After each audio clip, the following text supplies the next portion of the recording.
Hello जी, नमस्ते। आज मैं बात करने वाली हूँ एक बहुत ही ज़रूरी टॉपिक पर कि अच्छी माँ कैसे बनना है। सिर्फ बच्चे को जन्म देने से माँ नहीं बन जाती, उसके लिए देने होते हैं बच्चे को बहुत अच्छी परवरिश, अच्छे संस्कार और उसके साथ ही बहुत कुछ अच्छा जो आपके बच्चे के लिए ज़रूरी होता है। माँ नाम है अनकंडीशनल लव और अनकंडीशनल सपोर्ट का। इसमें कोई शक नहीं है कि हर माँ अपने बच्चे को प्यार करती है, लेकिन कुछ माँओं का बिहेवियर इस तरीके का होता है जिसकी वजह से बच्चे उनसे दूर हो जाते हैं। ज़रूरी पॉइंट्स सुनने हैं आपको और इस बात पर गौर करना है कि कहीं न कहीं ये गलती आप तो नहीं कर रही हैं, या इनमें से कौन से पॉइंट्स आपकी माँ के अंदर हैं जो ऑब्वियसली आपके अंदर भी कुछ न कुछ आ ही गए होंगे। तो आपको उन पॉइंट्स को इग्नोर करना है और अपने बच्चे के लिए अच्छी माँ बनना है। तो आपको उन चीज़ों को अपने अंदर से ख़त्म कर देना है, क्योंकि जब आप उन चीज़ों को ख़त्म करेंगे ना, तभी आप एक अच्छी माँ बन पाएंगे। जब बच्चे छोटे होते हैं तो वो अपनी फीलिंग्स को एक्सप्रेस नहीं कर पाते, लेकिन जब वो बड़े हो जाते हैं ना, तो आपका बिहेवियर उनके साथ बचपन में जो ठीक नहीं रहा, तो बड़े होकर वो आपको इग्नोर करना स्टार्ट कर देंगे। और जब आप बुढ़ापे में होंगी और आपको अपने बच्चों की ज़रूरत होगी, तब आपके बच्चे आपके पास नहीं होंगे। आज का ब्लॉग आपको बहुत गौर से सुनना है, जिससे कि आप एक अच्छी बीवी के साथ साथ बहुत ज़बरदस्त माँ भी बन सकें।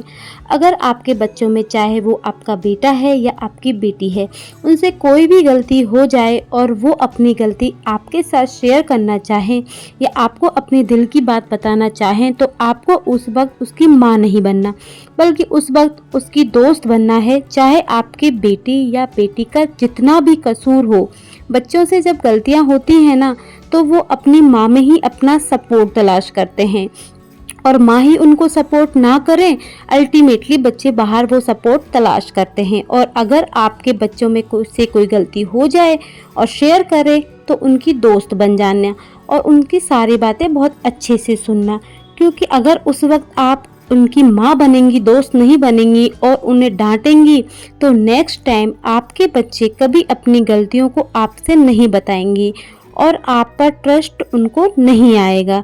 अब आती हूँ मैं अपने पॉइंट नंबर 2 की तरफ। कुछ माँ ऐसी होती हैं जिनमें दो इमेज होते हैं, एक उनका रियल इमेज होता है और एक उनका फेक इमेज होता है। पहला तो वो कुछ और तरीके की होती हैं घर पर, और बाहर दूसरों के सामने वो कुछ और तरीके की होती है। घर में हर बात पर चीखना, चिल्लाना, शोर मचाना और बच्चों को कुछ करने नहीं देती। ज़रा सी बात पर डांटती हैं और हर बात में कुछ कमी निकालती हैं और हर बात में रोक टोक लगाती है। और जब वो बाहर होती हैं मेहमानों के सामने या अपने किसी फ्रेंड्स के सामने, तो उनका इमेज बिल्कुल उल्टा होता है। इतनी सॉफ्ट, इतनी काइंड, इतनी नाइस हो जाती हैं कि लोग इमेजिन ही नहीं कर पाते कि यह बंदी घर पर इतना साउट करती होगी और बच्चों के साथ इतनी बदतमीजी से बात करती होगी। तो सोचें कि आप दो इमेज रखने वाली माँ हैं, तो आपके बच्चों के भी इसी तरीके से पर्सनैलिटी हो जाएगी कि वो भी आप ऑब्वियसली आपकी तरह ही दो अलग अलग फेस रखेंगे। घर पर कुछ और फ्रेंड्स के सामने, रिश्तेदारों के सामने कुछ और। तो अब अगर आप इस तरीके की हैं, तो आपको आज से ही इस पर काम करना स्टार्ट कर देना है। जो आपका फेक इमेज है उसको रियल बनाने की कोशिश कीजिए, क्योंकि वो आपका अच्छा इमेज है। तो आपको अपने फेक इमेज को रियल इमेज में कन्वर्ट करना है। कुछ माएँ ऐसी होती हैं जो बिल्कुल भी अपनी गलती नहीं मानती, क्योंकि उन्हें लगता है कि वो माँ है तो वो गलती कर ही नहीं सकती।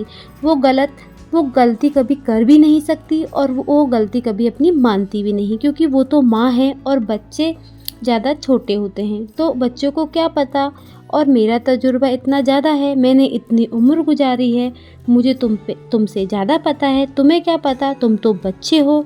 हालांकि आज के बच्चे इतने तेज हैं, तो हमेशा अपने बच्चों को वो अंडर एस्टिमेट करती रहती हैं। तो बच्चों को कभी अंडर एस्टिमेट करना भी नहीं चाहिए। बहुत बार ऐसा होता है कि बच्चे ठीक बात कर रहे होते हैं, लेकिन माँ उनकी बात को मान ही नहीं रही होती है।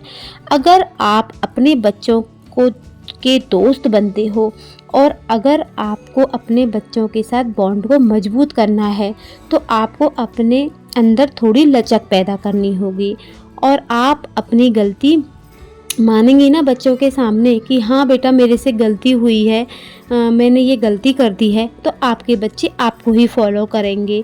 क्योंकि इन फ्यूचर अगर उनसे कोई गलती होगी तो वो अपनी गलती मानेंगे और आपको सॉरी करेंगे। और अगर आप अकड़ कर खड़ी रहेंगी तो जाहिर है बच्चे तो माँ को ही फॉलो करते हैं। पेरेंट्स बच्चों के लिए रोल मॉडल होते हैं। बच्चे भी अकड़ कर खड़े रहेंगे और वो भी सोचेंगे कि हमसे तो कोई गलती कभी हो ही नहीं सकती, और वो आपको सॉरी भी नहीं कहेंगे। माँ को चाहिए कि वो अपने बच्चों से हमेशा अनकंडीशनल लव करे। आपका बच्चा आपके हिसाब से नहीं बन पाया हो, आप चाहते थे कि वो डॉक्टर बन जाए और वो डॉक्टर नहीं बना, कुछ लाइफ में कर नहीं पाया, अगर वो अच्छा अर्न नहीं कर रहा है, अगर वो आपके हिसाब से कुछ नहीं बना, तो इट्स डजंट मीन कि वो आपका बच्चा नहीं है। इट्स डजंट मीन कि वो आप उससे प्यार करना छोड़ दें। एक बच्चा पढ़ लिख कर, माना कि आपके घर में 2 बच्चे हैं, एक बच्चा पढ़ लिख कर कुछ अच्छा बन गया है, दूसरा कुछ नहीं बन पाया। इसका मतलब ये बिल्कुल नहीं है कि जो पढ़ लिख नहीं पाया या कुछ नहीं बन पाया तो वो आपके लिए फालतू है।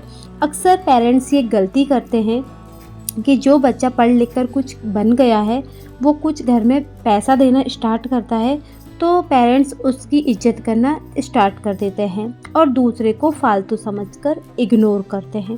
पेरेंट्स को कभी भी बच्चों के साथ ये बिहेवियर नहीं करना चाहिए। बच्चे तो बच्चे हैं, चाहे वो कमाएं या ना कमाएं, चाहे वो आपके हिसाब से बने या ना बने, आपको आपका लव बच्चों के लिए अनकंडीशनल होना चाहिए। तो ये था मेरे 5 पॉइंट्स थे इस चीज़ के कि आप एक अच्छी माँ या अच्छे पेरेंट्स कैसे बने। तो आई होप आपको ये अच्छे लगे होंगे। ये इसका पार्ट 1 था। जल्दी ही मिलते हैं पार्ट 2 के साथ। अगर आपको ये वीडियो अच्छा लगा हो या फिर आप भी इसके लिए अपना कुछ राय देना चाहें, कुछ कमेंट्स करना चाहें, तो आप कमेंट्स नीचे कीजिए, जिससे कि मुझे भी पता चले कि आप इसके बारे में अपनी क्या राय रखते हैं। चलो मिलते हैं पार्ट 2 के साथ।